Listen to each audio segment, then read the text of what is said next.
5e épisode. Voilà, Vincent va faire l'introduction du café digital et ensuite je vous présenterai l'agenda du jour. Très volontiers, mesdames et messieurs, bienvenue, chaleureuse, cordiale, bienvenue, chaleureuse c'est le terme. Les conditions sont un peu polaires. On a démarré l'exercice du 5e café digital au mois de mai. On vous parlait, à l'occasion d'une mission économique que nous menions conjointement avec le ministre de l'économie Pierre Bonnet, on vous parlait brièvement depuis la Silicon Valley, où il faisait un temps différent de celui qui sévit sur l'Arctique genevois aujourd'hui. Mais la motivation est la même à l'issue des 5 éditions du café digital que nous bouclons aujourd'hui. Et au nom de la direction de la Chambre de commerce, industrie et services de Genève, je tenais d'abord, et je vous le redis, à vous souhaiter la bienvenue au sein de la Maison d'économie qui a pour vocation, comme vous le savez, à défendre et promouvoir la communauté des affaires genevoises, mais aussi et surtout à remercier Oracle de la confiance qu'ils nous ont témoignée. On a là une illustration d'un partenariat public-privé avec le soutien de cette belle maison qui nous a permis de mettre sur pied ce cycle décliné en 5 éditions, eh bien, qui a pour vocation de vous accompagner encore une fois, de vous soutenir dans la transformation digitale qui est absolument clé. Et l'édition du jour, précisément, est destinée à vous entendre, vous, les entrepreneurs, ceux qui faites battre le pouls du tissu économique genevois, pour voir comment vous avez pu bénéficier précisément de tout ce cheminement qui a été initié pour vous. On le sait, le virage digital, c'est certainement pas à vous ni fortiori à Oracle que je vais apprendre, mais je mesure au quotidien, pas plus tard que la semaine dernière, à l'occasion d'une manifestation que nous avons organisée avec la Chambre de commerce et qui avait pour vocation, là aussi, en nous associant à des tiers, de parler de commerce de proximité, de voir quels étaient les défis auxquels nos commerçants sont confrontés. Ceux-ci sont nombreux. Vous savez, Genève a un territoire extrêmement exigu, 100 km de frontières avec nos voisins et amis français, et la pression que ça exerce sous l'angle des taux de change, et puis aussi la pression que le commerce en ligne fait peser sur le quotidien de nos commerçants. Mais j'avais cette phrase où je citais le vieux sage qui était Churchill, qui disait « Dans toute difficulté, il y a une opportunité ». C'est vrai qu'on peut aussi voir le verre à moitié plein et la possibilité, notamment pour les commerçants qui sont basés ici à Genève, par le biais de vente en ligne, de se projeter très largement au-delà de nos frontières et de valoriser les produits qui sont les leurs. Nous sommes à la veille de Noël, 30% des achats qui seront faits à cette occasion le seront en ligne. C'est un chiffre que l'on veut garder à l'esprit pour voir comment vous pouvez valoriser davantage ce qui est la distribution de vos produits. Mais encore une fois, toute la digitalisation va bien au-delà d'une simple offre de produits en ligne, et c'est ce que Oracle vous a montré au gré de la très large palette de produits qu'il propose. J'en ai déjà trop dit, mais le but de mon propos, encore une fois, était de vous dire que la Chambre de commerce, conjointement avec ses partenaires Oracle, est à votre disposition au gré des 100 événements que nous organisons chaque année environ, au gré des doubles axes que nous cultivons. Macroéconomique, c'est des conditions cadres qui sont nécessaires à la conduite de vos activités ici en Suisse. Et puis microéconomique, c'est toute la palette de services que nous vous offrons au sein de la Chambre. Donc encore une fois, une très cordiale bienvenue, et je vous confie aux mains expertes de Frédéric et d'Antoine pour vous conduire au travers de ce voyage de la digitalisation, non sans vous souhaiter d'excellentes fêtes de fin d'année pour celles et ceux que je n'aurai pas encore le plaisir de revoir d'ici là. Merci. Merci Vincent. Alors, je suis Frédéric Boretti, je suis au développement commercial d'Oracle pour la Suisse, accompagné d'Antoine Bayeul qui fait exactement, on va dire, le même métier, mais dans un autre domaine d'activité qui est la supply chain. Donc, je suis plutôt sur la finance, mais plus sur la supply chain. Mais nous, notre intérêt, c'est effectivement d'accompagner la digitalisation sur l'ensemble du territoire de la Suisse, petite entreprise, moyenne entreprise, grande entreprise, et de parler du digital finalement au quotidien avec vous et de partager justement ces expériences. Alors, les expériences qu'on a aujourd'hui, ce sont principalement effectivement des pionniers qui vont venir vous parler. On aura 4 expériences sur de 15 minutes. Vous pourrez interagir avec eux. Ça sera un moment très convivial où effectivement les questions et réponses sont très importantes pour vous aider à bien comprendre le digital d'aujourd'hui. L'ambition du café digital, telle qu'on a menée depuis effectivement le début de l'année, on est au 5e épisode, c'est de mettre en relation les acteurs du digital et la communauté économique. Donc on a pris effectivement la plateforme de la Chambre de commerce pour cela, car on a jugé qu'effectivement il y avait un bon tissu économique est vraiment très, je dirais, très moteur dans le digital. Aujourd'hui, on voit d'ailleurs Pierre Modet, très moteur au quotidien sur des projets de digitalisation. On veut comprendre ensemble les enjeux du digital et ses levées de croissance, parce que chacun peut bénéficier du digital aujourd'hui si vous le faites effectivement de manière intelligente et ciblée. C'est ce qu'on verra par les différentes expériences. Et enfin, faire de votre activité digitale une réalité. Ça, c'était notre slogan qu'on a publié dans le rapport annuel de la CCIG cette année, en 4e de couverture. Et c'est effectivement notre enjeu de tous les jours avec Antoine. Donc, 4e épisode, vous voyez toutes les personnes qui sont intervenues depuis le mois de mars, le jeudi 30 mars, où on a démystifié la digitalisation d'entreprise, puis on a parlé du développement de la relation client, du pilotage de la logistique moderne, de la sécurité des données dans le cloud. Et finalement, aujourd'hui, on s'est dit, on fait une fête du digital pour bien finir cette année de façon très conviviale. On va partager toutes les expériences digitales 2017 et tous les projets qui ont eu lieu sur Genève. Donc, on a sélectionné 4 projets qui, je pense, vont susciter votre intérêt. Donc, 4 expériences digitales. On va aller, on va dire, de la plus petite, d'un environnement relativement petit, on va dire PME, associatif, et après on va monter progressivement vers des grandes entreprises qui adoptent le digital pour finir finalement avec un projet d'envergure mondiale. Voilà un peu le but du jour. Donc vous trouverez peut-être tous, à un moment donné, des expériences, vous prendrez tous peut-être note et également peut-être des bons conseils de nos interlocuteurs du jour, en tout cas je l'espère.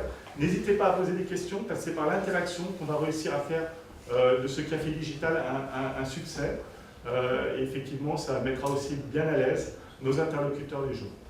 J'appelle sur scène maintenant pour l'association pour la voiture d'occasion, Nicole Dessau et Nicolas Drault, qui vont intervenir effectivement sur le 25e salon de la voiture d'occasion qui a eu lieu à l'automne. Et effectivement, pour commencer avec cette partie-là, on a un petit film déjà à présenter, je pense, en préambule, voilà. Et puis vous voyez Nicolas et Nicole tout en haut à côté de la belle voiture rouge, voilà, à ce salon. Vas-y Antoine, c'est bon. Le film est très court. L'Union professionnelle suisse de l'automobile, section Genève, vous invite les 6, 7 et 8 octobre prochains à Palexpo, halle numéro 6, pour le 25e salon de la voiture d'occasion. Plus de 700 véhicules exposés. Entrée gratuite de 10h à 19h.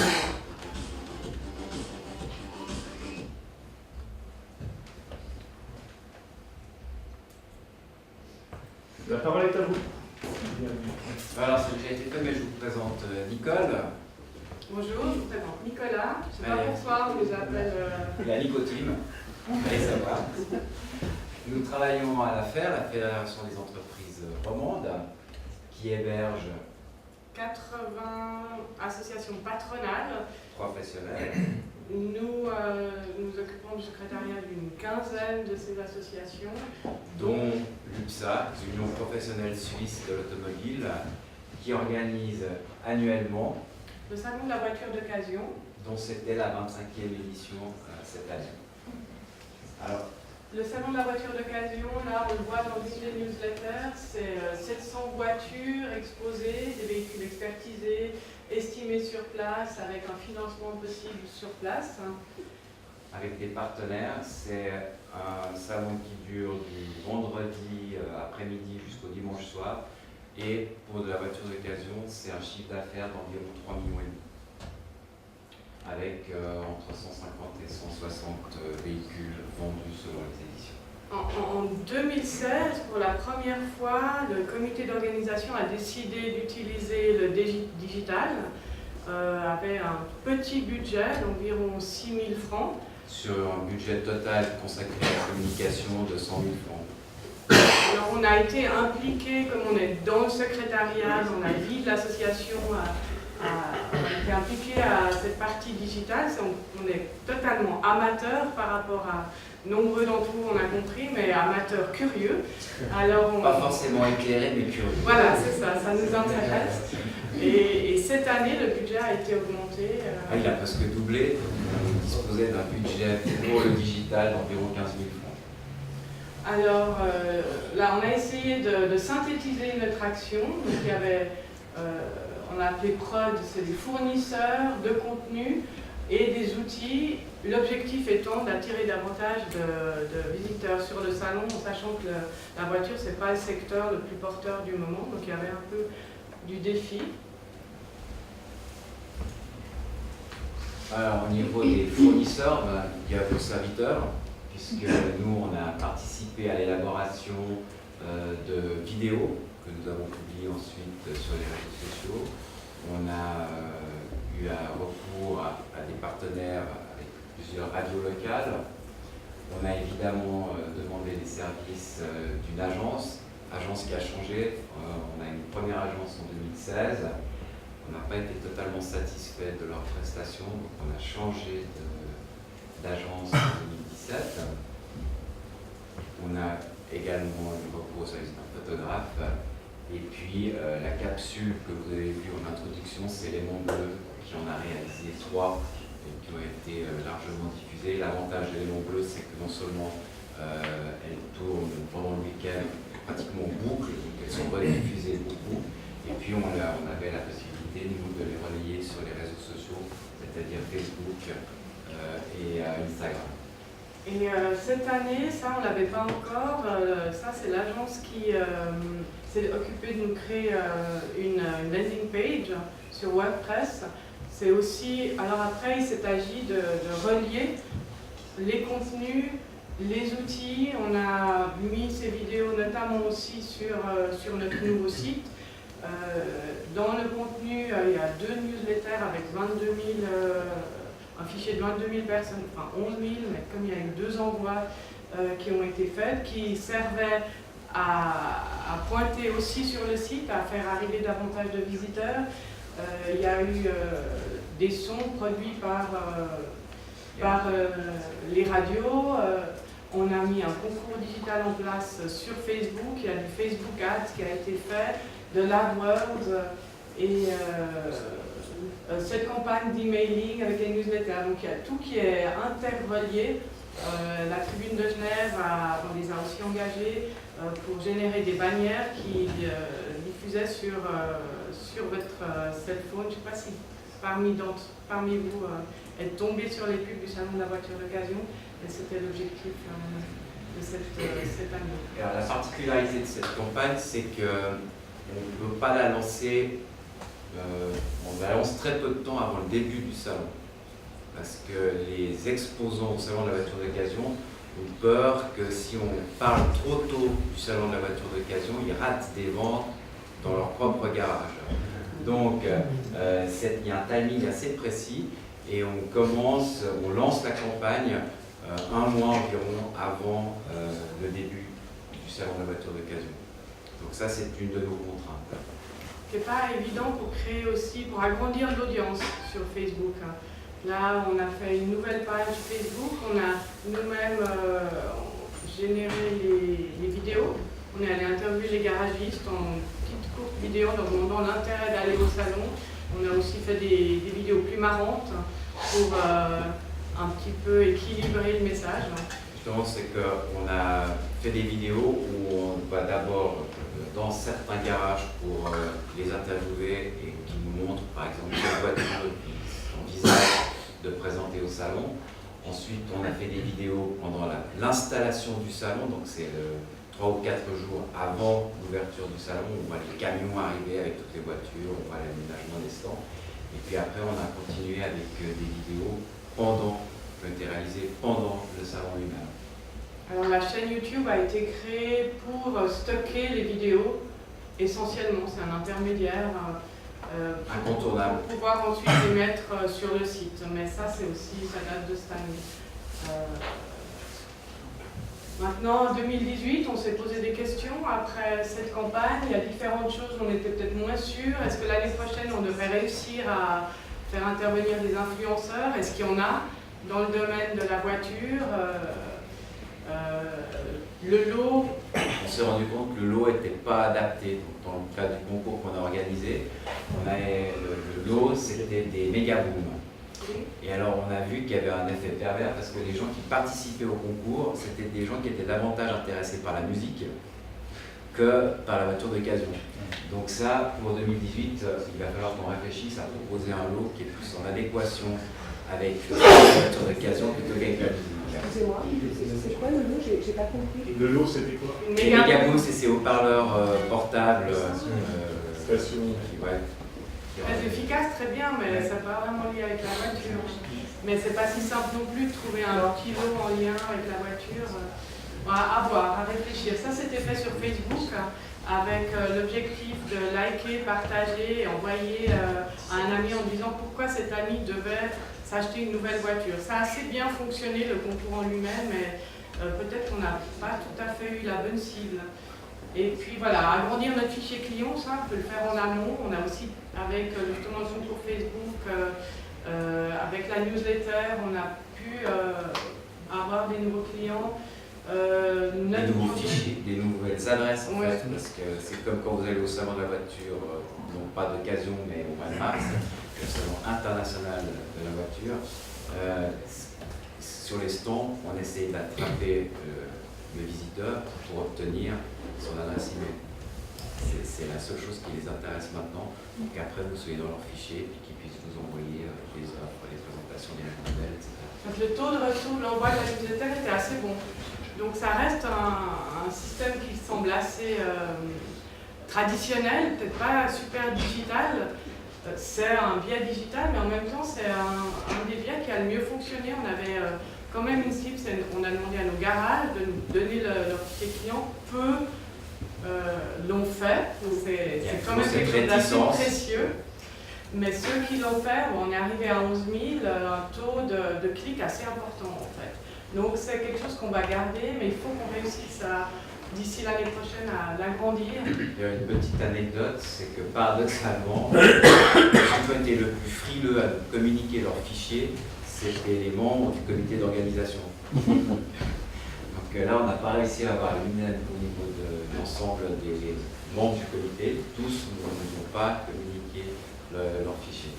Par contre, les exposants, ils ont été plus généreux. Oui, et ce sera à nous aussi de mettre l'UPSA, c'est l'organisation globale, c'est l'Union professionnelle suisse de l'automobile, à des sections dans tous les cantons. C'est des tas de liens qu'on peut faire, qu'on n'a peut-être pas assez optimisé, donc à un moment donné, il faudra qu'on se pose la question de tous nos partenaires, où on arrivera facilement à créer des liens vers les sites et à créer un peu de trafic. Ça, c'est quelque chose qu'on n'a pas assez bien fait, qu'on pourra mieux préparer l'année prochaine. Et peut-être on s'est même posé la question, est-ce que l'objectif ne devrait pas être plus fin? En fin de compte, ce qu'on veut, c'est vendre davantage de voitures, c'est pas juste faire venir plus de clients. Est-ce que ça a un impact sur le choix de la stratégie? Voilà, ça c'est des questions. Peut-être que même vous pouvez nous répondre. Effectivement, l'objectif final, c'est vendre plus de voitures parce que le but des exposants, c'est de se débarrasser de leur voiture d'occasion.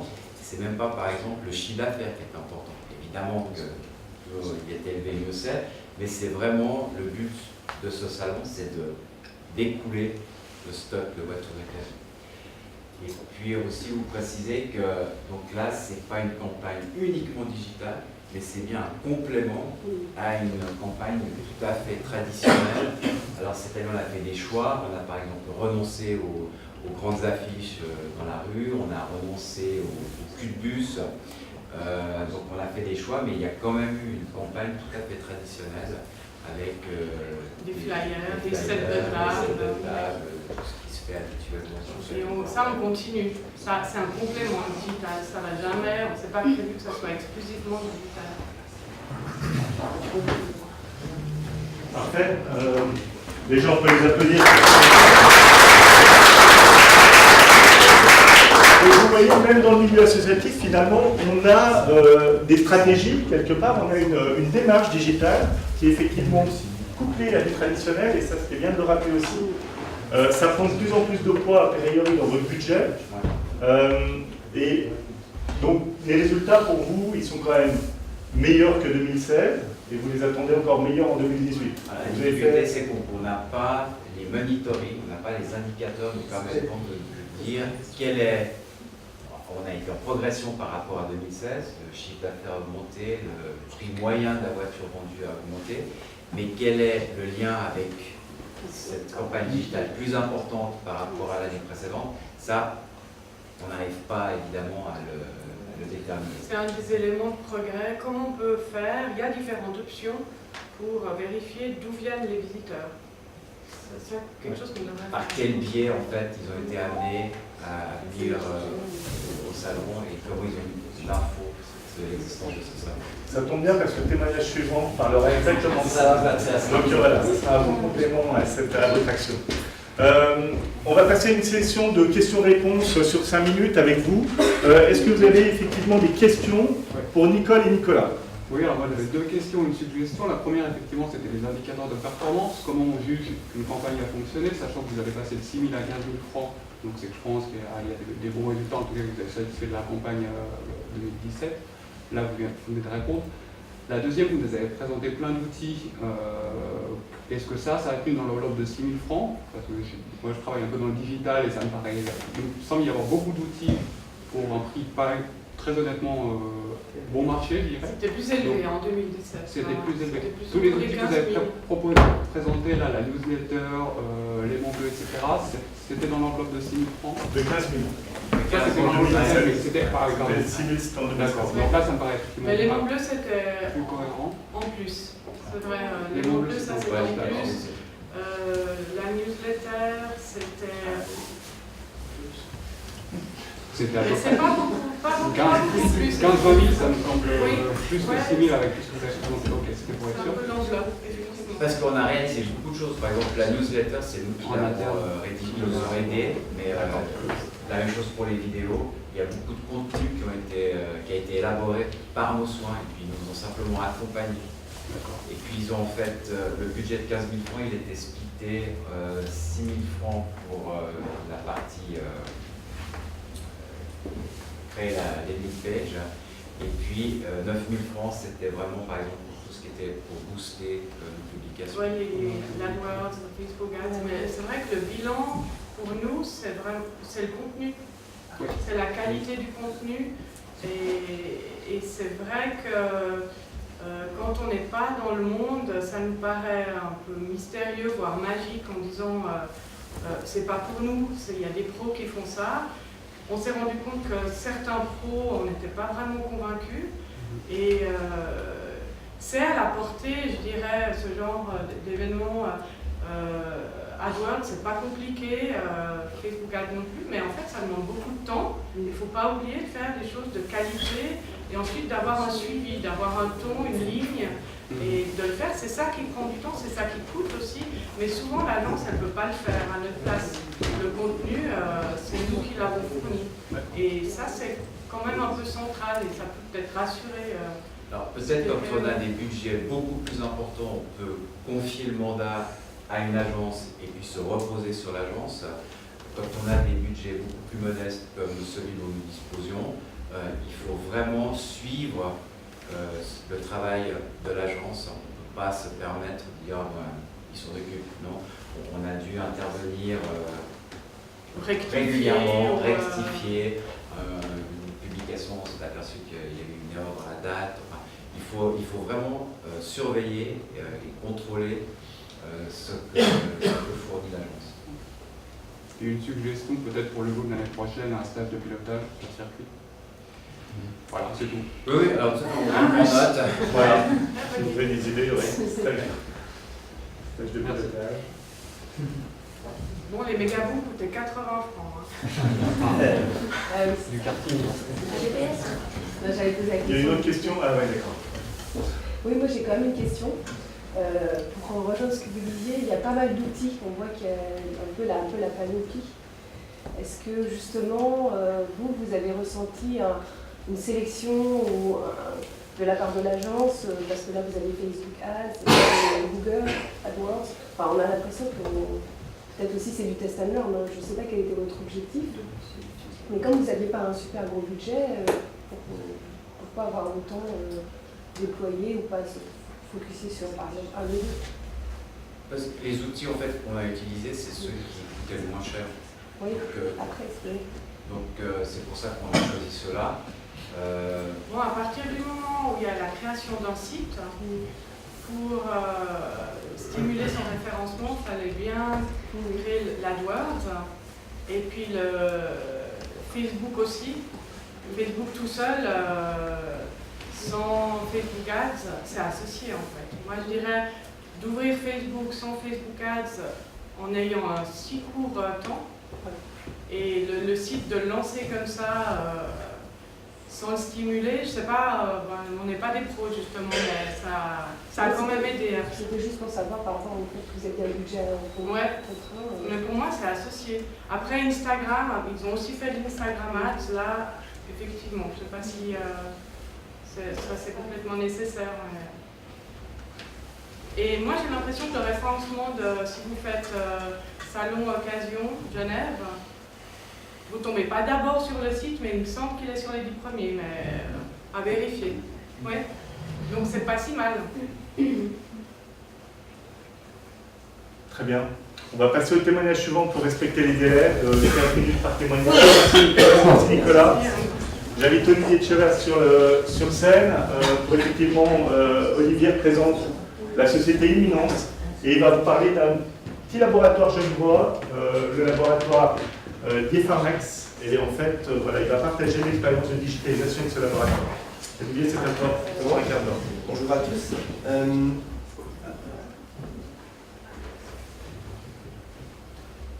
Là, c'est le lien.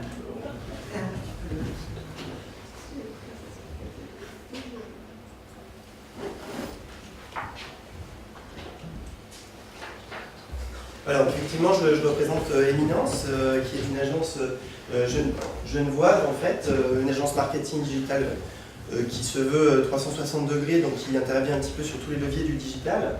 Donc on intervient aussi bien sur les notions de référencement, sur les campagnes marketing mobile, les campagnes d'emailing justement, et aussi également sur les réseaux sociaux. Il faut savoir qu'on intervient également sur tout ce qui est site web en lui-même, qui est un des vecteurs phares pour la réussite des campagnes digitales. Et pour reprendre l'analogie de la voiture, nos deux piliers en termes de développement au niveau des sites web sont d'une part le moteur en fait, de nos actions, c'est la mise en place d'une véritable stratégie de marketing digital, donc le fait de pouvoir organiser, orchestrer toutes nos actions autour d'une colonne vertébrale et d'un objectif en fait.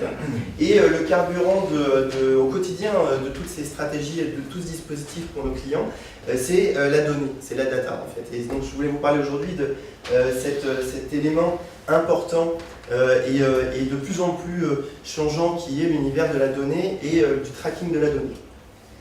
Donc en fait c'est vrai que la donnée et le reporting c'est au cœur de la stratégie digitale. Il faut savoir que vous savez qu'on parle tous de big data, d'éléments de croissance de données. Il faut savoir que 90% des données qui sont actuellement stockées ont été créées depuis moins de 2 ans. En fait, hein. Donc, il y a une autre statistique intéressante, c'est que la croissance de stockage des données est 4 fois plus rapide que la croissance mondiale. En fait. Donc on a une très très forte propension à générer de la donnée. Et en même temps, les entrepreneurs, on s'aperçoit qu'ils ont du mal à exploiter ces données au quotidien. Donc, je voulais, au travers de l'expérience d'un de nos clients, justement vous exposer comment on permet d'améliorer la stratégie digitale grâce au reporting, grâce à l'analyse de la donnée. Donc en fait, il se trouve que j'ai relevé une petite étude récente en fait, de septembre 2017 qui nous indique que plus de la moitié des entrepreneurs ne jugent en fait leur stratégie d'exploitation de la donnée peu avancée, juste qu'ils ne sont pas assez matures, et notamment en grande partie par manque de moyens techniques. C'est-à-dire qu'ils n'ont pas à disposition des moyens techniques simples à utiliser qui leur permettent de piloter leur marketing, de piloter leurs opérations digitales et de comprendre finalement ce reporting de la donnée. En parallèle de ça, il y a une vraie maturité des consommateurs sur le partage de la donnée. C'est-à-dire qu'on s'aperçoit qu'il y a 3/4 des gens, comme vous et moi en fait, en tant que consommateurs, qui acceptent de partager leurs données Maintenant, on est habitué à accepter de partager nos données de géolocalisation, nos données de comportement, à condition, bien sûr, qu'en face, ils sentent que ces données, elles sont protégées. Donc ça, on a vu la dernière fois une conférence, effectivement, un petit déj sur la protection de la donnée. Et aussi à condition de, en face, recevoir des offres qui sont véritablement personnalisées. Et c'est vrai que l'efficacité des campagnes marketing, l'efficacité d'une démarche marketing joue beaucoup sur la personnalisation de la relation entre le consommateur, entre le visiteur et la marque et le site web. Et ça rapporte, si on est notamment un e-commerçant, ça apporte de forts avantages en termes de conversion ou même en termes de trafic. Le fait de personnaliser les campagnes, le fait de personnaliser ces annonces aide justement à l'efficacité du trafic et de la réussite des campagnes marketing. Mais il faut savoir aussi une chose, c'est que bien évidemment, analyser les données de comportement, ça aide tout simplement à mieux visualiser l'efficacité de son propre site web, comprendre d'où viennent mes consommateurs, d'où viennent mes clients, mes visiteurs, quels sont leurs mots-clés de recherche, qu'est-ce qu'ils font sur notre site web, sur quelle page ils arrivent, à quelle page ils partent, combien de temps ils restent sur notre site. Et donc ça nous permet justement d'améliorer tout l'ensemble du dispositif marketing autour du site web pour acquérir des nouveaux visiteurs, mais aussi les convertir en clients.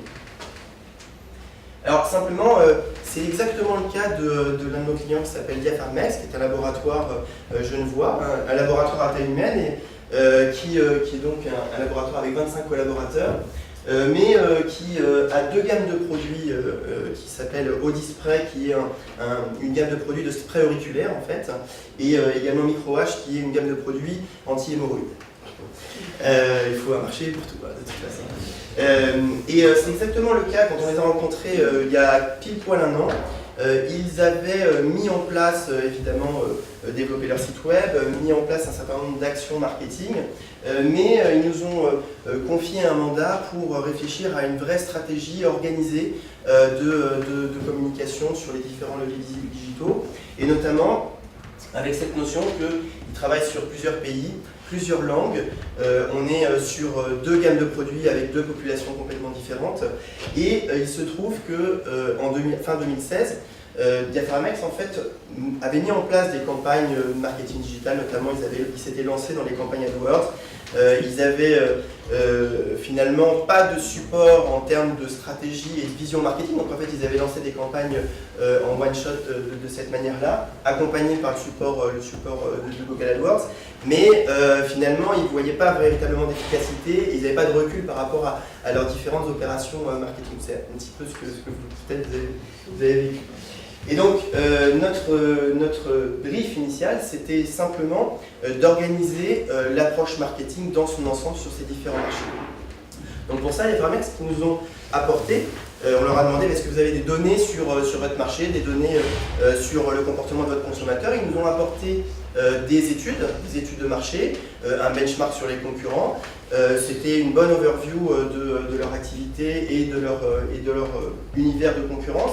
Mais c'est vrai qu'on manquait de données pratiques, opérationnelles, au quotidien. En fait, tout simplement, ils n'avaient pas mis en place d'outils de tracking de leur site web, donc ils n'avaient aucune donnée véritable sur les niveaux d'interaction sur leur site web, sur leurs différents sites web. Donc nous, en fait, on a bâti avec eux une vraie stratégie de collecte de données et d'organisation pour pouvoir piloter notre dispositif global autour de la donnée. Ce qui se passe concrètement, c'est qu'on a d'abord vécu une petite phase prospective avec eux, avec Diapharmex, d'exploration et d'échange avec eux sur quelles sont leurs différentes cibles, leurs différentes audiences. En fait, effectivement, l'idée étant, bien sûr, d'avoir des opérations, des dispositifs qui soient bien différenciés, parce qu'on a évidemment des populations complètement différentes. Ne serait-ce que dans la gamme Audispray, on a Audispray adulte et Audibaby qui est pour les enfants. Donc évidemment, on n'a pas du tout les mêmes interactions avec les consommateurs en fonction des typologies de besoins. Donc on a défini ensemble quelques catégories de cibles et de populations, et on s'est défini des objectifs, mais des objectifs de collecte de données. Quelles sont les différentes informations dont on a besoin de connaître? Donc quel est le profil de ces consommateurs?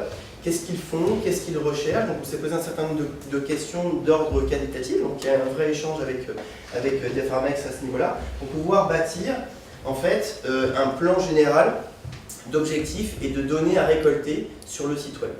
Ce qui nous a permis ensuite de choisir un certain nombre d'indicateurs clés de performance. Donc là, on a été dans une prospective plutôt chiffrée des données collectées en fait, et qui a pour vocation ensuite d'être suivies et d'être optimisées. Donc on a défini ensemble quels sont les indicateurs phares autour du site web, du trafic du site web, qui vont nous être utiles pour piloter l'ensemble de nos campagnes marketing.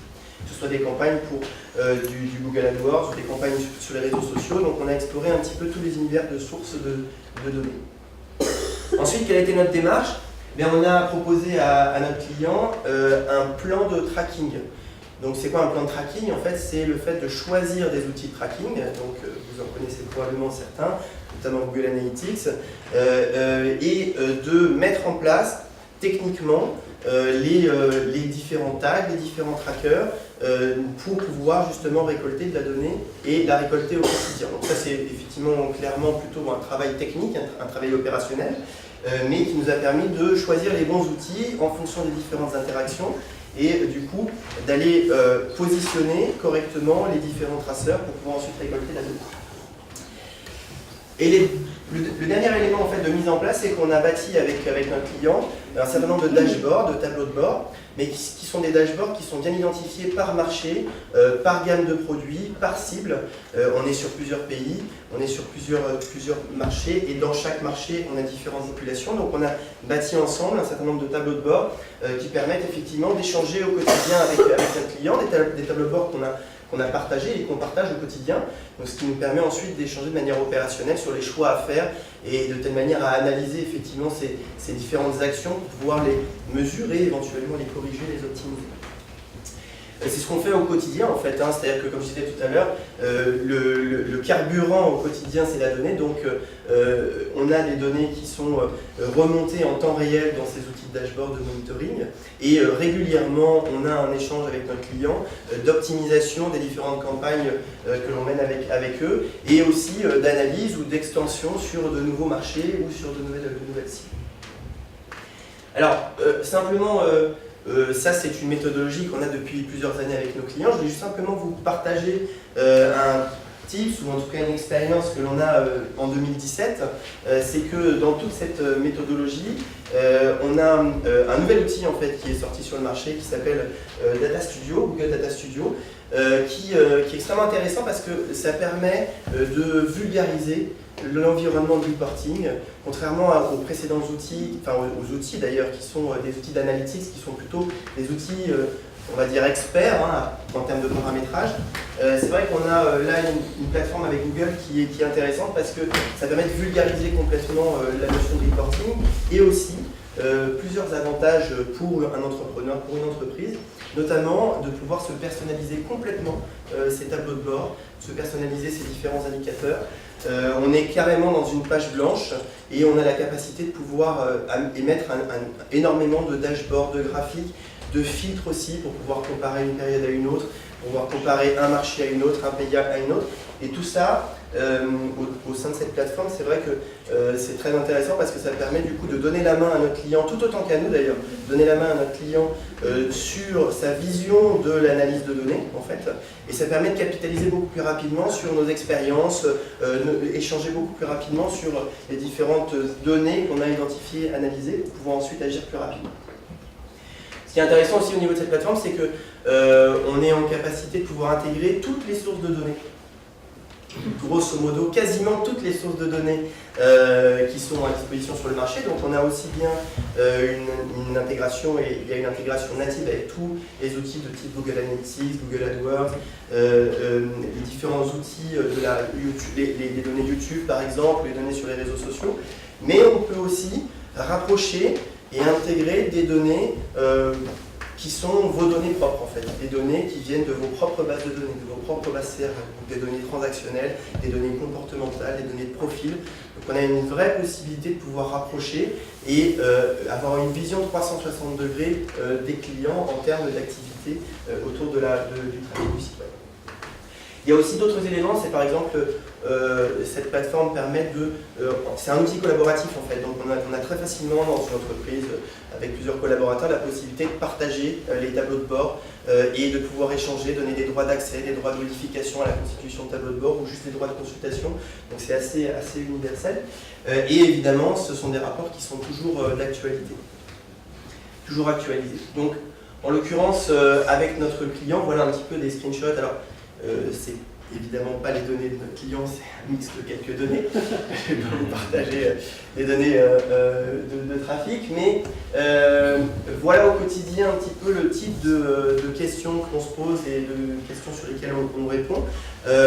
Également, bien sûr, je ne l'ai pas mentionné, mais il y a toutes les informations liées à de quelles sources proviennent mes visiteurs, et ce au quotidien, et quelles sont l'évolution de ces sources, donc typiquement une campagne d'emailing particulièrement, une campagne Google AdWords ou une campagne Social Ads, on va la voir en termes de sources et on va pouvoir mesurer l'impact de cette campagne, retrouver éventuellement des pics de saisonnalité en termes de trafic sur notre site web, comprendre par exemple que telle page de mon site web, on a identifié par exemple notre client, qu'une page avait un taux de rebond de 90%, c'est-à-dire les gens arrivaient sur cette page et donc partaient du site web en fait, donc on avait un vrai problème de constitution de cette page qui n'était pas en lien et en harmonisation avec l'ensemble de la navigation, donc ça nous permet du coup de savoir quoi corriger dans le site web.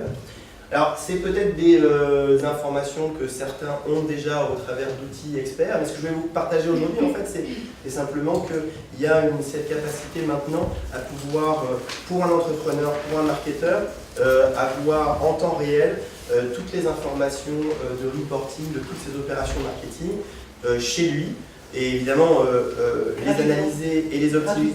Et gratuitement, tout à fait. Je ne voulais pas faire la publicité de Google, mais en tous les cas, en termes de praticité, c'est assez intéressant. Et nous, ce qu'on voit au quotidien, c'est que maintenant, nos échanges avec notre client Diaphragmex, on n'a pas nécessairement une interaction où nous venons avec nos propres analyses et nos propres indicateurs. En fait, maintenant, on a un partage, parce qu'on se voit assez régulièrement, et on a un partage, c'est-à-dire on a une confrontation, entre guillemets, avec les indicateurs que chacun identifie.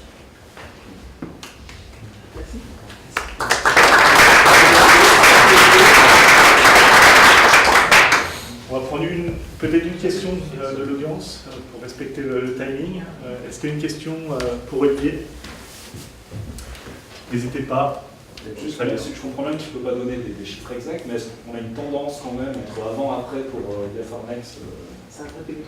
Alors, effectivement, moi je ne suis pas à l'intérieur de ce projet, mais effectivement, on a une tendance, alors surtout en termes de trafic entrant, en fait, justement de trafic généré sur le site web. Et puis, on a pu identifier en fait quelles sont les pages d'entrée du site web. Il n'y avait pas vraiment de stratégie organisée pour pouvoir, je dirais, amener vers un tunnel de navigation et amener vers un tunnel de conversion. Donc ça nous a permis d'identifier justement par où rentraient les différents visiteurs et de pouvoir réorganiser un petit peu nos campagnes de référencement ou nos campagnes AdWords pour pouvoir les ramener vers un tunnel que l'on souhaitait mettre en place. Merci. Parfait. Olivier, merci. Merci à Éminence pour la contribution. Effectivement, on va passer maintenant à une structure un peu plus conséquente sur Genève. C'est l'hôtel Ramada encore Genève, avec son directeur général, Eric Wagner, qui nous fait le plaisir effectivement de joindre à nous ce matin et de partager son expérience, disons, de gestion opérationnelle via le cloud. Donc voilà, c'est un projet qu'il a mené cette année. On va dire qu'il y a eu des hauts, il y a eu des bas. Comme dans tout projet, il a encore des difficultés aujourd'hui, mais voilà, il voulait partager avec vous, il voulait effectivement, dans son rôle de pionnier du cloud sur Genève, voilà, partager son expérience et donner effectivement ses conseils. Voilà, merci Eric. Donc, merci. Le cloud, c'est ascenseur vers l'inconnu. Voilà le titre qu'on a retenu. Donc, oui, cloud, c'est l'ascenseur vers l'inconnu, parce que je reviens là-dessus par après. Pourquoi nous avons décidé de partir sur le cloud? Il y a fait deux raisons principales. Premièrement, il y a les hôtels sont très influencés par le PCI, le Payment Card Industry Standards, donc c'est la protection des données. Quand vous allez arriver à l'hôtel, vous donnez toujours votre carte crédit. C'est des données qui sont gardées dans le système. Et depuis quelques années, le PCI, donc le carte crédit, ont commencé à renforcer les différents critères. Et il faut dire que ça, on doit presque devenir Fort Knox pour protéger toutes les données. Avec le système IT, on n'est jamais à l'abri. C'est vrai que ça a plusieurs fois que c'est arrivé que des hôtels ou des chaînes d'hôtels se sont fait avoir et que des données ont été volées. Et donc moi j'ai commencé il y a quelques années avec, je pense on a déjà depuis 4 ans travaillé dessus. Et c'est des investissements qui sont énormes. Et chaque fois, on va plus loin et chaque fois il y a de nouveaux normes qui sortent. C'est vrai qu'une des choses, le plus grand avantage de cloud, c'est du moment qu'on part sur le cloud, c'est plus notre problème, c'est celui de l'hébergeur qui doit gérer tous ces problèmes-là, qui doit assurer la sécurité de toutes les données. Donc c'était pour moi, déjà il y a 2-3 ans, j'ai commencé à regarder faire les options de cloud. À ce moment-là, c'était encore toujours au niveau hôtel, surtout en Europe. C'était pas encore quelque chose qui était l'habitude. Et cette année, j'ai décidé de partir sur le cloud. Donc c'est aussi par un push du groupe qui est derrière le Ramadan encore. Donc c'est un hôtel franchisé qui fait partie du groupe Vintem Hotels, qui est un des plus grands groupes dans le monde avec 9000 hôtels, avec 7800 hôtels, tous franchisés et pour une grosse partie aux États-Unis. Donc ils sont installés, donc ils ont développé avec le cloud, avec Opera, le programme que nous avons choisi, qui fait partie de Oracle. Ils avaient développé un two-way interface, donc ce qui veut dire c'est que toutes les réservations, vous faites une réservation, ça tombe directement dans notre système à l'intérieur de l'hôtel, et tous les prix, toutes les disponibilités de chambres sont aussi directement renvoyées sur tout le site internet. Donc il y a une facilité de travail aussi par après qui est énorme. Donc ça c'est les deux raisons. Pourquoi au moment le cloud, quelle période ça nous a pris? Ça nous a pris 6 semaines. Il y a eu une prévision de 6 semaines, ça nous a duré beaucoup plus longtemps. Pour les différentes raisons. Différentes raisons de malcompréhension. C'est vrai qu'il y a eu on était le deuxième hôtel du groupe qui partait sur Opera Cloud dans le monde. Donc c'est pour vous donner déjà une idée. Première était en Angleterre, nous étions le deuxième. On travaillait aussi avec des personnes aux États-Unis. Donc il y avait des personnes d'Oracle aux États-Unis qui étaient impliquées du groupe Vintem et Oracle ici en Suisse. Et c'est vrai que la compréhension de toutes les choses n'était pas toujours évidente.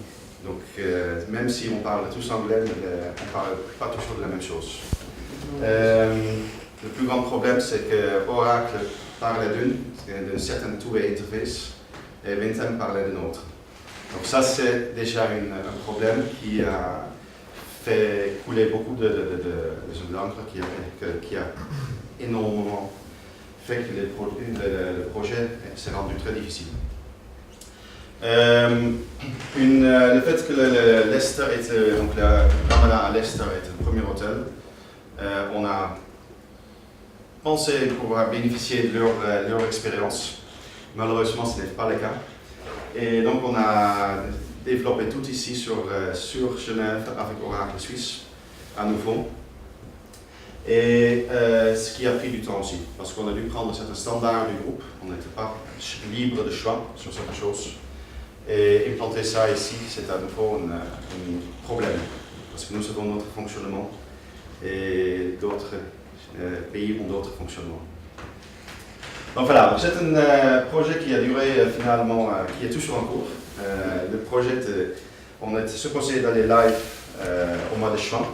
C'est devenu par après, c'est devenu le mois de septembre.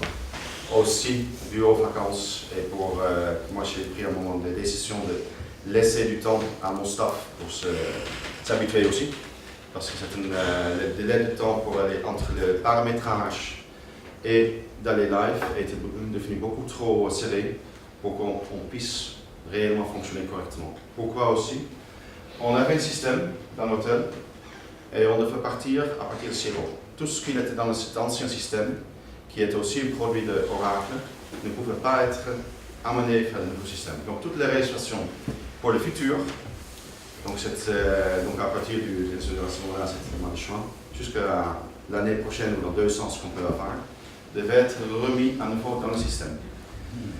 Et ça devait être fait avant qu'on sera live, parce que la disponibilité des chambres était directement mise sur tous les sites internet, aussi sur Booking, aussi sur Expedia. Et si nous on est complet et dans le système chez nous et on a ouvert sur ce système-là, tout le monde peut réserver. Et je laisse vous imaginer si c'est une période de salon de l'auto, ce que ça peut donner par exemple. Où on est déjà complet et que tous les autres hôtels sont complets aussi. Si on prend des overbooking, de 5 chambres, ça va encore. Mais si on remplit l'hôtel 2 fois, à un moment, c'est le problème. Donc voilà, ça c'est c'est donc le cloud. C'est vrai que qu'est-ce qui est important, c'est de bien que tout le monde parle bien le même langage et sur le même longueur d'onde. C'est vrai que c'est le plus gros problème que nous on a rencontré durant cette voyage. C'est que les différents interlocuteurs parlaient de différentes langues et quelquefois pour des questions de politique et politique et aussi égo, on ne voulait plus parler à certaines autres personnes. On ne voulait plus parler en face de certaines personnes. Donc c'est vrai que là, on est plutôt sur le côté Amérique, mais ça compliquait la situation ici en Europe et dans le pôle, et ici en Suisse. Donc voilà, ça c'est que les personnes connaissent bien le produit. C'est vrai que nous, on est le deuxième hôtel à partir sur cette expérience cloud. En Suisse aussi, il y avait encore beaucoup d'inconnus, chez Oracle, comme chez nous aussi, sur le produit cloud. Et c'est pas toujours évident. De l'autre côté, on a voulu rajouter certains points. Donc vous voyez ici une iPad. Donc c'est vrai qu'on a intégré notre système sur le Opera, donc qui est un système que quand vous arrivez dans un hôtel, vous devez toujours remplir le fichier de police. Donc le fichier de police sur nous, c'est sur cette iPad. Les données, donc vous arrivez avec votre carte d'identité maintenant, on le scanne. Toutes vos données sont directement reprises sur le fiche de police et il suffit de signer et c'est tout. Donc ça c'est quelque chose qui est une facilité de plus. Cette intégration, c'est vrai que on est aussi une première, c'est notre société qui a une interface, donc c'est interfacé avec Opera.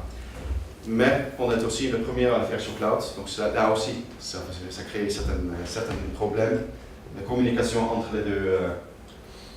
entre les deux systèmes. Donc là, au milieu, vous voyez une image de ce que c'est maintenant le cloud, donc on part sur l'internet, sur page sécurisée, et on a tout notre système là-dessus. Un autre point qui est très important, c'est quelque chose qu'on se rend compte maintenant. Actuellement, nous sommes que 2 hôtels du groupe qui sont sur je crois que ça s'appelle un hub dans le cloud.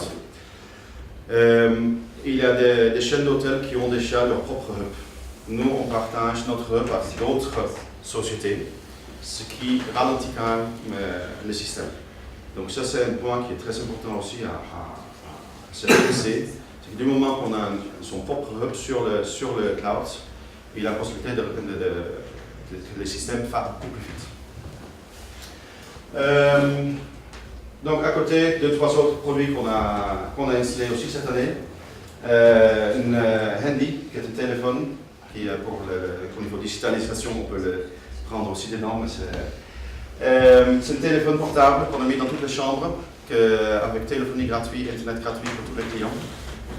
Donc Parache, c'est un produit qui est sorti cette année sur en août sur le marché genevois. Et ça permet donc à chaque client qui n'a pas le roaming de se promener à Genève, de passer des appels et de surfer sur Internet, de downloader ses contacts qu'il a sur son propre téléphone et de downloader aussi toutes les applications dont il a peu avoir besoin pour en profiter. Du moment que le client fait son check-out, le jour même à midi, toutes les données qu'il a éventuellement mis dessus, toutes les photos qu'il a pu prendre, sont automatiquement illimitées. Et au niveau de salle de conférence, donc PCR, ça c'est une application que vous pouvez downloader. Vous êtes chez nous dans la salle de conférence. Vous avez un problème, vous pouvez aller là-dessus. Vous dites que vous êtes en retard pour le déjeuner, vous avez trop froid dans la salle, le beamer est tombé en panne. Et vous pouvez envoyer un message et c'est la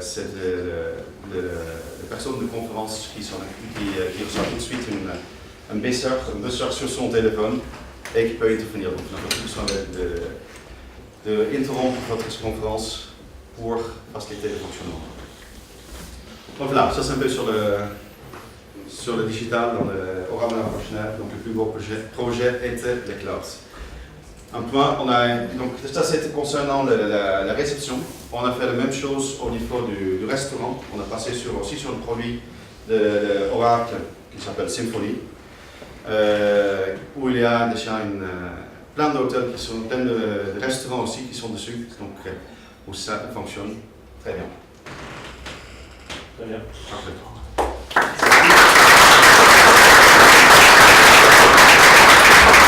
Vraiment, je vous l'avais présenté, je vous avais présenté, disons, les personnes d'aujourd'hui, les témoignages comme étant des pionniers. C'est vrai qu'Eric a voulu aller dans le cloud, il a demandé à aller dans le cloud. C'est vrai que, voilà, il a finalement, c'est vrai voilà, c'était un projet vraiment d'envergure, un projet, voilà, avec des hauts et des bas comme on l'a dit. Au final, il y a quand même du résultat, on va dire, et de l'amélioration dans l'efficacité opérationnelle et le support à la clientèle. Mais c'est vrai que ça n'a pas été voilà, sans difficulté. Donc on va améliorer justement tout ça aussi pour les prochains hôtels. Je pense que vous allez travailler aussi pour tous les hôtels qu'on aura comme clients dans les mois et les années à venir. Une ou deux questions pour Eric, suite à ce témoignage, avant de passer au dernier témoignage. Alors moi, pas une question, mais plus un soutien. Je trouve qu'on sait que la problématique des hôtels dans le monde suite, c'est faire face à la concurrence des Airbnb et autres aussi.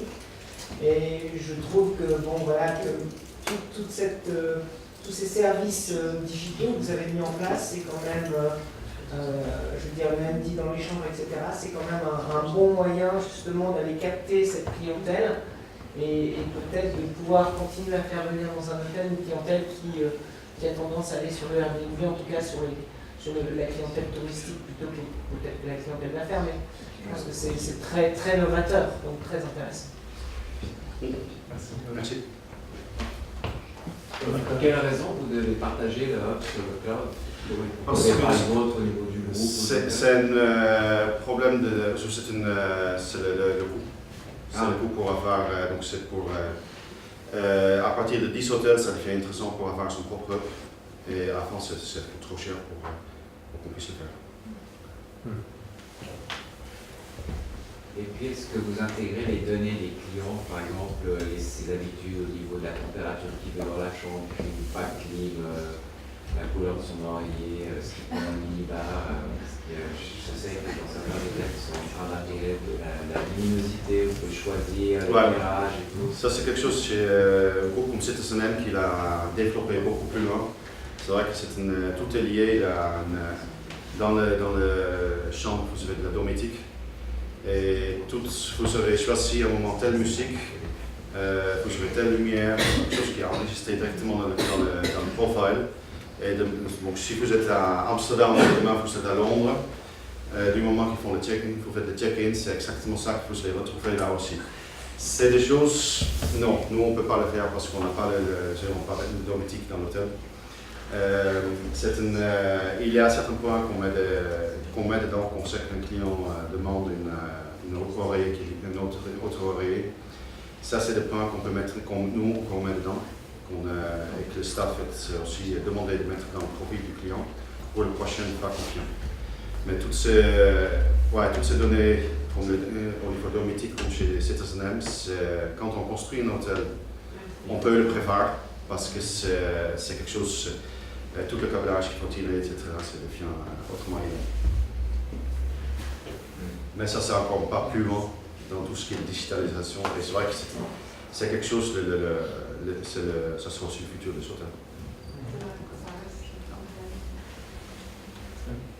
Puisque vous travaillez sur le cloud et que vous prétendez que pour l'édition de Hub et l'édition de Coût, est-ce qu'il n'y a pas moyen de syndiquer avec d'autres groupes hôteliers l'exploitation des données qui permettent justement à chaque hôtel, lorsqu'un client va dans son hôtel, pouvoir obtenir certaines données entre guillemets plus ou moins confidentielles, s'agissant de ses habitudes, que vous pourriez partager entre groupes hôteliers, si vous voulez, qui vous permettent de pouvoir traiter le client, de faire en sorte qu'il se sente un peu à chaque fois qu'il est accueilli dans un hôtel, de sorte à ce qu'il revienne ou qu'il se sente vraiment à l'aise.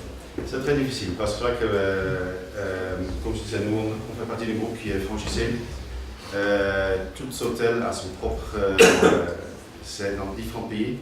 Donc en Europe, il y a maintenant une nouvelle loi qui va sortir sur la protection des données, sur laquelle nous on doit aussi adhérer, même si on est à l'extérieur. Donc c'est vrai que c'est très compliqué à ce niveau-là pour pouvoir échanger les données. Et il faut qu'on demande l'autorisation des clients. Et c'est vrai que un client ne peut pas forcément que ce soit dévoilé aussi.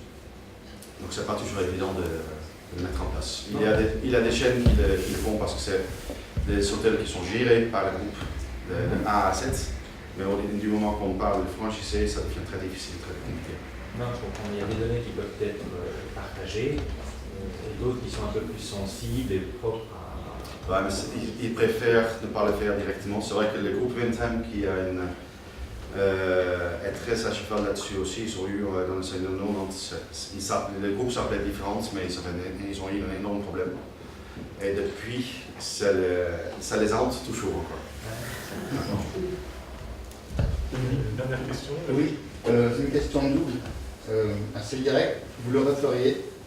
Et puis, est-ce que le retour sur investissement, est-ce que vous le voyez, enfin voilà, comment ça...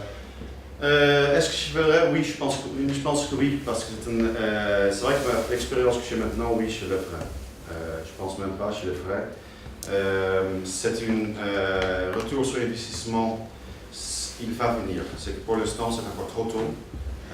On a encore des problèmes avec le two-way interface, c'est-à-dire il y a encore on a un lien qui devait se faire avec. On a notre programme de fidélité dans l'hôtel. Donc actuellement, on est encore obligé de mettre toutes les données manuellement dans ce système. Dans le futur aussi, ça c'est quelque chose qui sera envoyé, qui sera géré automatiquement. On a le système, l'évaluation de satisfaction qui sera aussi envoyée directement. Donc on n'a plus besoin de faire ça non plus.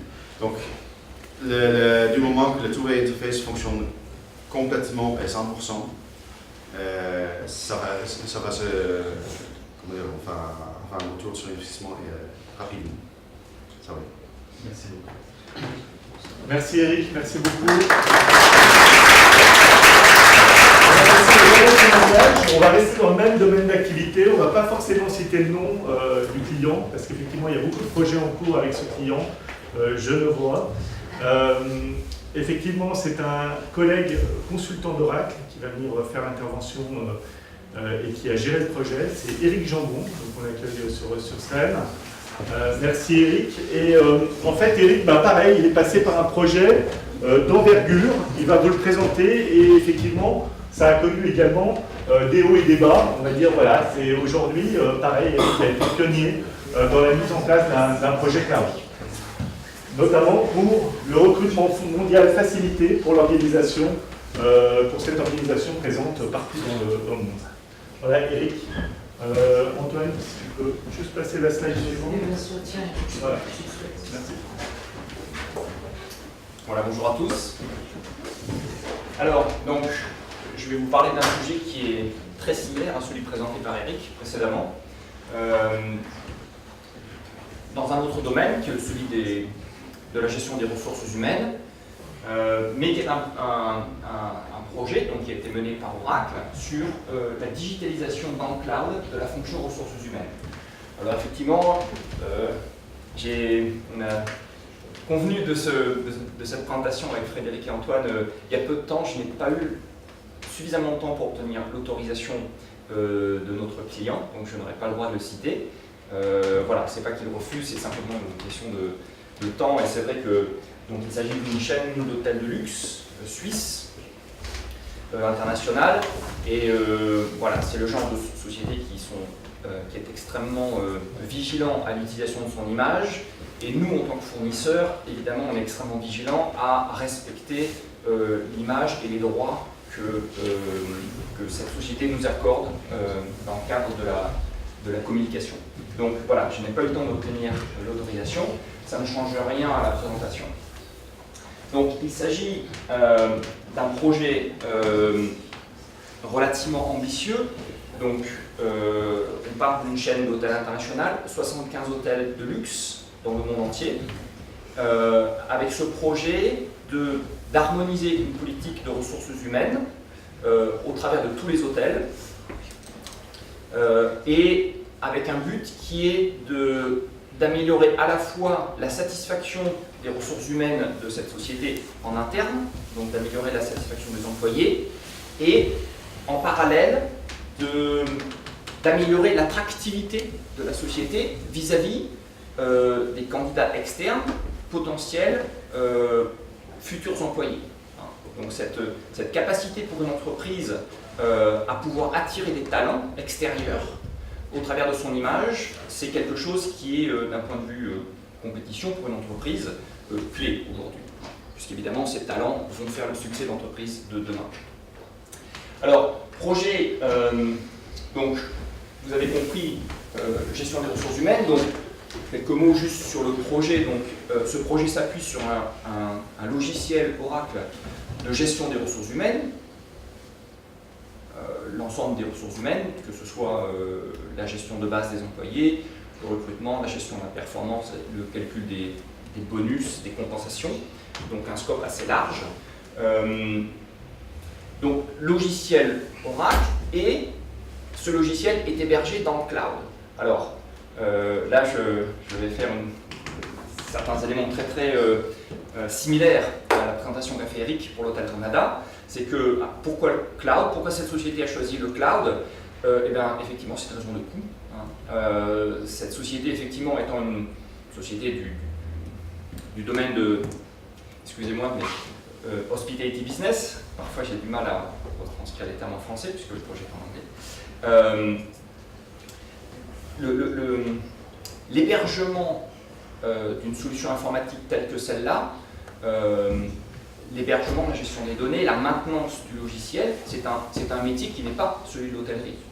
Et clairement, c'est un domaine dans les sociétés qui hébergent, qui font l'hébergement cloud, donc permettent à leurs clients de se délester de ce métier, puisque héberger une solution informatique, héberger des données, avec tous les problèmes de confidentialité que ça impose, les problèmes de rentabilité, tout simplement économique, les problèmes, toutes les contraintes légales, et dans ce domaine-là, on parle de gestion de données personnelles, donc il y a un cadre légal mondial extrêmement complexe, donc la capacité à respecter ce cadre légal, voilà, c'est un métier que ce genre de société délègue volontiers à des hébergeurs tels qu'Oracle ou d'autres. Voilà, donc ça c'est le projet. Alors c'est un projet qui aussi est toujours en cours. Nous avons en septembre l'année dernière terminé la première phase du projet qui est passée live avec pas mal de succès, puisque donc on a mis live donc pour cette société le site de recrutement externe et interne. Et ce site rencontre un franc succès, à la fois vis-à-vis des hôtels. Donc, et c'était un peu la complexité du projet, c'est que c'est un projet multi-hôtel, donc multi-pays. Donc l'ensemble des hôtels du groupe a très positivement adhéré au projet, a adopté la solution et a de ce fait-là mis sur le site l'ensemble de ses offres d'emploi, de ses recherches de candidats, également en interne, puisque la mobilité interne dans la société est un critère de gestion assez important également. Alors, voilà, merci. Alors, donc projet en cours qui se continue, mais donc déjà on peut déduire un certain nombre de bénéfices. Alors, les bénéfices que je vous cite ici, certains sont en cours de réalisation, certains sont à venir. Hein. Cette liste de bénéfices est importante pour une société qui se lance dans un projet cloud, parce que ce sont ces bénéfices qui vont justifier du projet, justifier l'investissement. Ici, on parle d'un investissement qui est relativement important, on parle de plusieurs millions de francs suisses. Donc, ce sont des investissements significatifs. Donc, les financiers, avant de signer, épluchent les capacités de retour sur investissement, et donc on doit justifier de tous ces bénéfices. Hein. Alors, rapidement, hein, le premier des bénéfices, je dirais, il est lié à la donnée.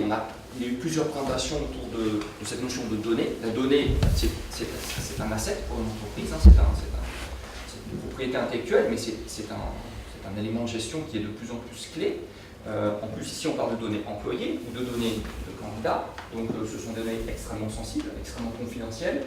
Donc, la gestion de ces données, elle a un rôle stratégique pour une entreprise de plus en plus importante. Et pour une entreprise internationale, la difficulté, c'est d'avoir une donnée qui soit juste en temps réel. Donc, c'est toute la difficulté.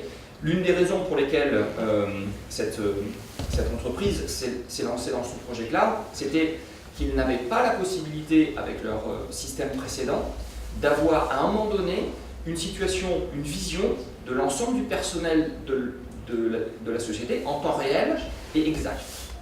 Cette vision n'existait pas parce que chaque hôtel avait son propre système d'information et l'agrégation des données était un processus qui prenait à peu près un mois.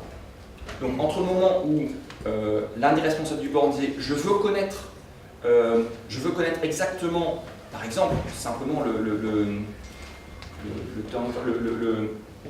bilan, le headcount, les effectifs. Voilà, les effectifs, merci, c'est difficile de reswitcher en français. Je veux connaître mon état des effectifs, et ben ça prenait un mois, le temps de consolider l'ensemble des systèmes d'information de tous les différents hôtels. Donc maintenant, grâce à ce projet, on applique, on a cette information-là. Donc c'est l'un des premiers bénéfices.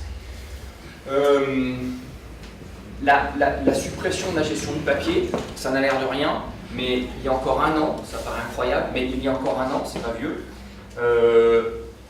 Je vous donne un exemple concret. Cette entreprise a ouvert un hôtel récemment à Cuba, un nouvel hôtel à Cuba. Ils recherchaient un directeur d'hôtel parmi l'ensemble des directeurs d'hôtel existants dans le groupe, donc ils privilégient toujours la mobilité interne. Ils ont recherché parmi les directeurs du groupe, des hôtels actuels, un directeur parlant espagnol. Ça paraît tout bête, et ben ils n'ont pas eu d'autre moyen pour trier les candidats, d'éplucher manuellement les CV, pour voir lequel de leurs directeurs parlait espagnol. Donc voilà, vous comprenez le temps que ça prend. Donc, grâce à ce nouveau système, eh bien, le données employées étant disponible en temps réel, une recherche multicritère de ce type-là, ça prend moins d'une minute. Donc c'est là également un bénéfice important. Un bénéfice qui a une valeur à la fois réelle et un petit peu symbolique aussi, la capacité pour des employés à venir mettre à jour dans ce système eux-mêmes leurs propres informations. Ça, c'est quelque chose qui est important, qui est de plus en plus dans nos sociétés actuelles où les gens sont habitués, avec les outils digitaux, à maîtriser leurs propres données. En tout cas, c'est l'impression qu'ils en ont, si ce n'est pas toujours la réalité. Mais en tout cas, cette maîtrise des données par les employés d'une société, c'est quelque chose qui est important. Donc ce système qui leur permet de mettre à jour leurs données eux-mêmes, leurs propres données, dans le système de leur employeur, c'est une fonction qui est à la fois importante pour l'employeur parce que ça apporte de la précision, de la précision, de la mise à jour. Il y a quelque part une économie de coût, ça évite de demander aux gens est-ce que tu as changé d'adresse, donc il y a une notion de coût. Mais pour les employés eux-mêmes, il y a une notion quelque part d'appropriation de leur entreprise, de maîtrise de leurs propres données, qui est très bien perçue. Après, on a d'autres processus un peu plus évolués dans la gestion des ressources humaines qu'on n'a pas encore mis en œuvre, mais qui sont en cours dans le projet. La partie gestion, évaluation des performances. Donc, pour certains d'entre nous qui sont dans des sociétés, c'est un processus qui, dans beaucoup de sociétés, la partie évaluation annuelle, hein, c'est un peu lourd. Dans beaucoup de sociétés, c'est encore papier. Puis c'est un sujet sensible, la manière d'évaluer comment une entreprise évalue un collaborateur et comment lui-même se voit. Donc, c'est un sujet qui est extrêmement sensible. Le fait de le dématérialiser dans un système sur des documents électroniques, ça aide. Quelque part, ça aide. Ça permet à ce document électronique, ce document d'évaluation, d'être partagé en temps réel par les deux parties. Ça contribue à, en fin d'année, la convergence vers une évaluation commune. Donc ça, c'est un bénéfice aussi important. La partie signature électronique, approbation électronique, ce qu'on appelle les workflows d'approbation, bon, ça c'est relativement classique dans la digitalisation, hein, c'est un bénéfice aussi.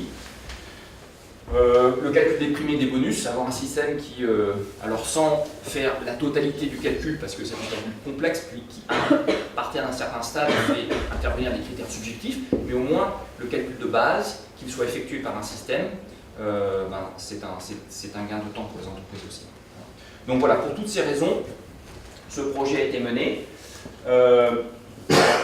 Comme tous les projets, je me suis retrouvé aussi dans la présentation d'Eric, ce ne sont pas des projets faciles, ce sont des projets de transformation d'entreprise.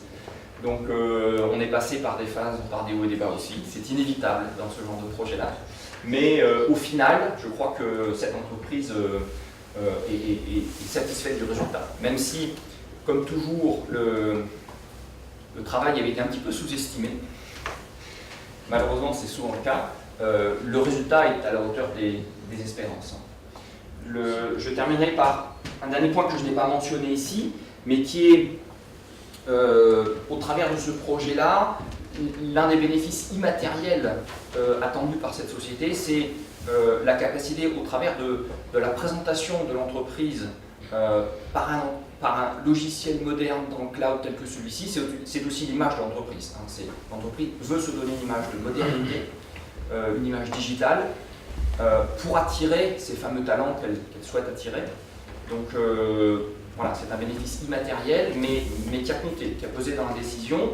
Parce qu'à un moment donné, quand on pèse les millions par rapport aux résultats attendus, un chiffrage qui est toujours difficile, mais l'image de ce groupe au travers de ce projet digital, en tout cas l'espérance de cette entreprise, c'était de contribuer à améliorer l'image, et il semblerait que ce soit au travers des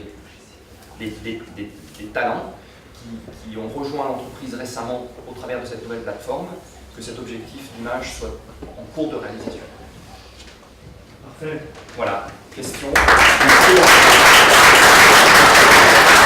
Alors, le go-live a eu lieu en septembre de cette année, hein, c'est ça, 2017 Oui. Hein, parce que tu as dit l'année dernière, mais je pense que c'est d'un point de vue pardon, un petit peu, voilà. Pardon, oui, Donc, septembre 2017. Septembre 2017, c'est très récemment, puisqu'on avait fêté ça aussi au bureau, donc je me disais, voilà.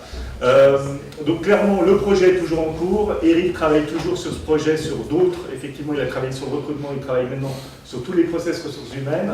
Et voilà, c'est un projet de long cours, mais voilà, il est vraiment très, très présent là-dessus. Et voilà, je t'avais entendu effectivement avec pas mal de discussions avec les différentes équipes projets. C'est vrai qu'à des moments donnés, il y avait des difficultés, mais finalement, par une bonne constitution des équipes projets et une bonne dynamique, ça a permis d'avoir ce go-live. Je pense que l'implication de chacun est très importante dans un projet de digitalisation. Combien il y a d'hôtels, Eric, au total 75. 25 000 salariés, hein, c'est ça? 25 000 salariés, oui. Voilà, vous voyez l'envergure. Allez, on va aller avec une série de questions. J'ai eu la chance de déployer un certain nombre d'outils RH et assez récemment, une des grosses questions qui se posait en particulier avec les technologies cloud était la confidentialité, en particulier en Suisse. Le fait que des informations de collaborateurs puissent être mises dans un système potentiellement accessible par des autorités, et pour ne pas les citer, des autorités américaines, Comment est-ce que vous arrivez à gérer cette complexité en termes de communication vis-à-vis de vos clients, en expliquant que vous allez mettre la totalité des membres de leur entreprise dans un système qui est potentiellement un cadre? Oui, alors il y a plusieurs choses. Hein. D'une part, dans le cadre de ce projet-là, les données ne sont pas hébergées en Suisse. Hein. Le data center d'Oracle, qui héberge les données de ce client suisse, ne sont pas en Suisse. C'est un data center qui est en Europe, mais qui n'est pas en Suisse. Je sais qu'il y a un certain nombre de contraintes, parce que par ailleurs, on travaille donc je suis Oracle Suisse, donc on travaille pour une société suisse. Pour certaines sociétés, il y a la contrainte de l'hébergement en Suisse. Ici, dans le cadre d'une société internationale, bon, la contrainte de l'hébergement en Suisse est moins forte, même si la question avait été posée. Alors après, au niveau de la confidentialité des données, bon, je ne suis pas la bonne personne pour vous répondre. Moi, je suis chef de projet de l'exécution, donc je n'ai pas participé aux phases de vente, et ce qui a décidé cette société à faire confiance au cloud Oracle pour héberger ces données. Je sais qu'il y a de multiples garanties, notamment l'encryption des données dans la base de données. En admettant même qu'un hacker arrive à pénétrer dans un data center Oracle, les données de ses clients sont encryptées dans la base. Donc même s'il accédait aux données, il ne pourrait pas les déchiffrer. Hein. Donc il y a un certain nombre de mécanismes de sécurité comme celui-ci. Voilà, mais je ne suis pas expert juste sur ce domaine-là. Eric, parce qu'on a eu un café digital en fait, sur la sécurité, la confidentialité des données, entre autres, bien sûr, la partie réglementaire vis-à-vis des autorités suisses. Alors, vous savez qu'il y a des réglementations qui se mettent en place, et en fait, globalement, cette réglementation, au niveau européen, en fait, que ce soit la réglementation suisse ou la réglementation européenne, en fait, ces réglementations se rejoignent pour à 99% en fait inclure exactement les mêmes règles, les mêmes termes, etc. Peut-être que derrière, il y a aussi la question de ACAB ou Patriot Act. Je pense que c'est une définition derrière. Après l'accès des données, il n'est globalement possible que si elle tombe sous une décision de justice, sous une décision de loi pénale, etc. Parce que normalement, ces données, vous savez, les États-Unis ont demandé plusieurs fois à Google, à Facebook des données qui n'ont pas toujours été communiquées, sauf dans le cadre d'informations de type terroriste, etc., etc. Donc voilà. Dans le cadre réglementaire, aujourd'hui, une entreprise suisse qui va héberger ces données sur le continent européen a le même taux de sécurité et de confidentialité que sur un hébergement, sur un modèle, par exemple Swisscom, des choses comme ça. La sécurité a été positionnée en, disons, priorité numéro 1 pour un prestataire comme Oracle. Hein. Je veux dire, un éditeur comme Oracle, il a positionné la sécurité comme priorité numéro 1. Donc, tout a été fait justement pour éviter cela. Les data centers, effectivement, ce sont que du personnel Oracle, ce ne sont pas des extérieurs, il n'y a que du personnel Oracle qui sont dans les data centers. Et effectivement, les données encryptées, réencryptées avec des clés d'encryption, etc. Oracle vraiment donne cette garantie aux clients qui le demandent et met tout en œuvre pour avoir cette pour finalement garantir cette sécurité. D'ailleurs, les attaques qui ont eu lieu sur l'année 2017, oui, les attaques qui ont eu lieu même dans des très grosses entreprises, hein, on a des sociétés d'industrie automobile qui ont été attaquées, qui ont perdu des données, ce sont des sociétés qui n'avaient pas de données sur le cloud, mais qui avaient des données chez elles, qui étaient convaincues, en ayant 4, 5, 10 personnes en charge de la sécurité, qu'elles avaient la meilleure sécurité du monde. Hein, et malgré tout ça, elles se sont vraiment fait voler des données. Il y a plusieurs milliers de sociétés concernées. Aucune data présente dans le cloud a été réellement volée sur ces attaques-là. Et chez Oracle, la sécurité, c'est 4000 personnes. Hein. Donc c'est très important. Mais comme ça serait le cas, je pense que ça oui. Est-ce qu'il n'y a eu jamais un échec de sécurité d'Oracle? Parce qu'on a écouté des grandes choses qui étaient qu'un des problèmes, quel est l'historique de sécurité d'Oracle?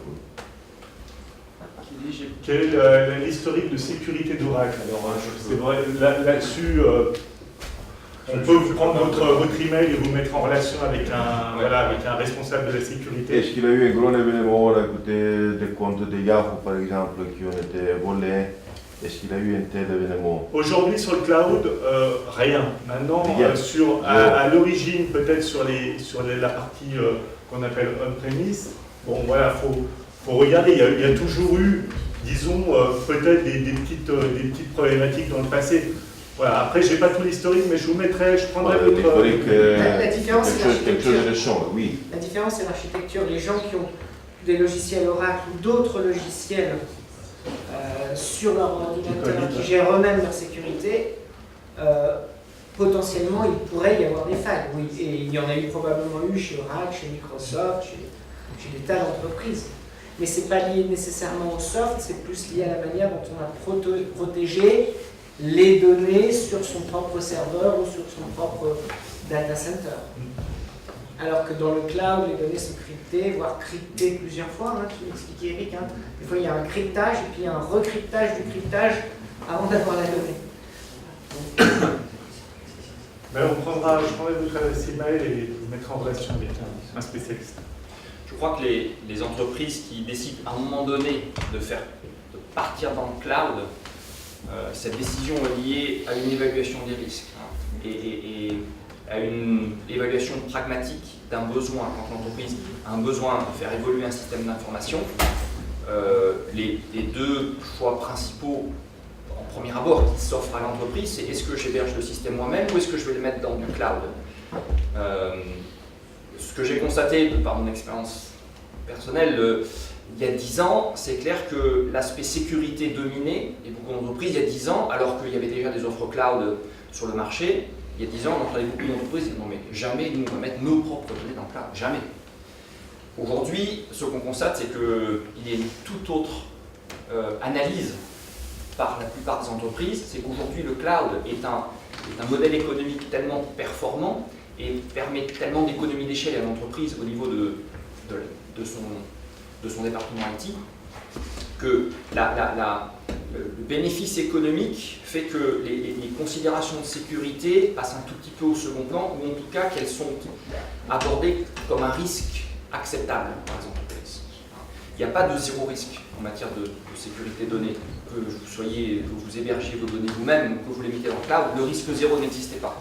Donc les entreprises à un moment donné se disent, bon, moi j'ai besoin d'un système, est-ce que je vais le mettre chez moi, est-ce que je vais le mettre dans le cloud? Si je le mets chez moi, il va falloir que j'embauche des informaticiens, il va falloir que j'achète des ordinateurs, des serveurs, des mecs pour les gérer. Ça, c'est quelque chose que les entreprises aujourd'hui font de moins en moins. Et elles ont compris que la gestion d'une infrastructure informatique, c'est pas leur métier. Et de ce fait-là, le risque sur la sécurité passe un petit peu au second plan et les entreprises font le saut dans le cloud. Mais il y a eu une évolution dans les mentalités qu'on a bien vu ces 10 dernières années. Il y a 10 ans, c'était oula, jamais le cloud. Aujourd'hui, la plupart des entreprises ne se posent même plus la question. C'est non, on ne va pas acheter des machines et se lancer dans un système nous-mêmes. Non, on met dans le cloud. Moi j'ai une question, une dernière concernant les plateformes. Est-ce que vous avez des problématiques, par exemple, sur les ressources humaines, il y a des plateformes LMS pour la gestion de l'apprentissage, les formations, etc. Est-ce que justement vous vous retrouvez parfois confronté avec un système et vous venez implémenter le vôtre, notamment sur le LMS? Alors, je ne suis pas sûr d'avoir compris votre question. Est-ce que votre question est liée au fait qu'il y a déjà des systèmes en place? Oui, les LMS par exemple, voilà. Ils sont de plus en plus dans le cloud, en mode SaaS. Ouais. Quelle est la compatibilité après par rapport à un système comme le vôtre? Comment vous faites pour gérer ce système? C'est une très bonne question. Aujourd'hui, c'est vrai que les entreprises sont confrontées à différents clouds. Et elles peuvent avoir effectivement le système LMS dans un cloud différent, cloud qui héberge les données des employés. Donc effectivement, c'est un problème très... Sachant qu'en plus, c'est les mêmes publics pour le coup. Ouais. C'est ça que je veux dire, c'est là le truc encore plus complexe, c'est que ça gère des employés. Là, s'il s'agit de deux clouds différents, donc ce qu'on appelle cloud unitaire, de data centers différents, ça va nécessiter une intégration. Ça va nécessiter de construire une interface. C'est ce que disait Eric, entre le système de fidélité, entre le logiciel de gestion des programmes de fidélité et puis le système Opera, il faut construire une interface. Donc, effectivement, à un moment donné, une entreprise n'a jamais un système unique, elle a plusieurs systèmes, à un moment donné, il faut faire communiquer ces systèmes, il faut les intégrer. Et c'est toujours des projets complexes. Ah. Oui. Exactement. C'est pas toujours des projets complexes. Ouais, mais ceci dit, c'est techniquement tout à fait réalisable et ça se fait de plus en parce plus. que c'est vrai que les solutions cloud, maintenant, ça le fait pas. Normalement, ça permet de standardiser une entreprise. C'est vrai que le multi-cloud, finalement, va à l'encontre de ces standardisations. Donc, il faut se poser la question, il y a une stratégie. C'est vrai, stratégique d'envisager le cloud, peut-être non pas. Il est préférable peut-être de décaler un peu et de faire une transformation globale avec un petit couplet que de faire des connectiques et des connexions et des trucs qui peuvent générer plus de complexité. Voilà. Merci Eric, merci pour ce témoignage.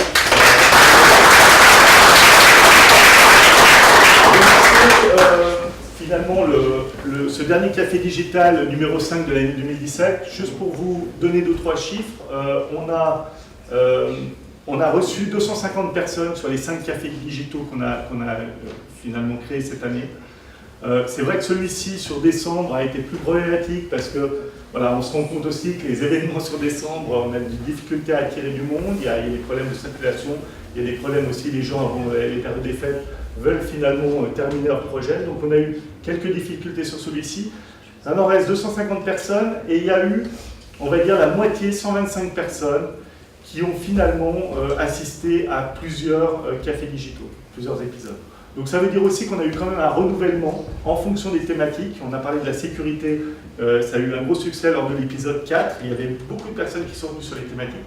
On va tenter de continuer tout ça sur 2018. C'est en cours de discussion avec la Chambre de commerce, donc je ne peux pas trop m'engager pour le moment.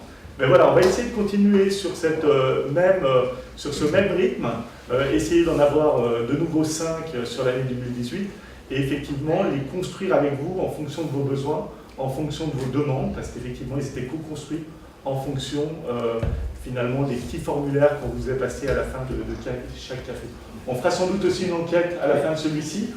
C'était important aussi de partager des projets, d'être dans le concret. Aujourd'hui, je crois qu'on l'a été. Et on a pu montrer qu'effectivement le digital est aussi une réalité sur Genève. Et voilà, il y a des questions qui se posent, mais en tout cas, le digital, on avance. Et merci beaucoup à Nicole, Nicolas, Olivier, Eric et Eric d'être intervenus aujourd'hui. Voilà, et d'avoir justement, disons dans les 10 derniers jours, d'avoir contribué à faire de ce café digital un succès. Merci, on peut voir le café.